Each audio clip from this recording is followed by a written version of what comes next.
নমস্কার, আমি দীপঙ্কর রায়, জলপাইগুড়ি রূপায়ণ নাট্য সংস্থার অভিনেতা নির্দেশক। আপনাদের কাছে অত্যন্ত আনন্দের সঙ্গে জানাচ্ছি যে জলপাইগুড়ি উজ্জীবন মাইম থিয়েটার তাদের বর্ষপূর্তি অনুষ্ঠান উদযাপন করতে চলেছেন আগামী 7 এবং 9 জুন 2024 যথাক্রমে জলপাইগুড়ি রবীন্দ্র ভবন এবং হলদিবাড়ি রবীন্দ্র ভবনে।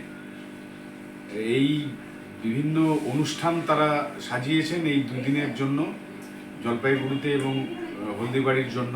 তাতে রয়েছে বিভিন্ন ধরনের মুখাভিনয় তো থাকছেই, সঙ্গে অনুনাটক, স্বল্পদৈর্ঘ্যের নাটক, আবৃত্তি, নৃত্যানুষ্ঠান, এছাড়াও রয়েছে হস্তশিল্পের প্রদর্শনী, চিত্র প্রদর্শনী ইত্যাদি। এই একটা রঙিন এবং বৃহৎ এই অনুষ্ঠান তারা আয়োজন করছেন শুধুমাত্র আপনাদের জন্য।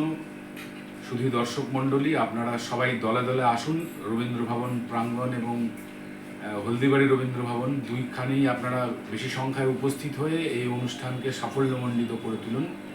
এবং এই সঙ্গে আরও জানাচ্ছি যে আগামী 6 তারিখ কদমতলা থেকে আমাদের জলপাইগুড়ি শহরের প্রধান পথগুলো অতিক্রম করবে একটি রঙিন শোভাযাত্রা। এই অনুষ্ঠানের বার্তা বহন করে পদযাত্রাটি সম্পন্ন হবে।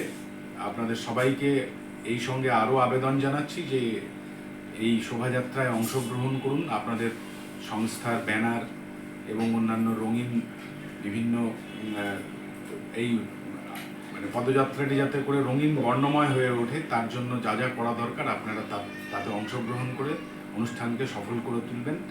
এবং এই অনুষ্ঠান আগামী দিনে আরও বড় বৃহৎ আকার ধারণ করবে এই আশা রাখছি। এবং আপনাদের সবার সহযোগিতা এবং সাহচর্য অনুষ্ঠানকে সফলতার দিকে নিয়ে যাবে এই কামনা প্রকাশ করছি। অনুষ্ঠানের সর্বাঙ্গীন সফলতা কামনা করি।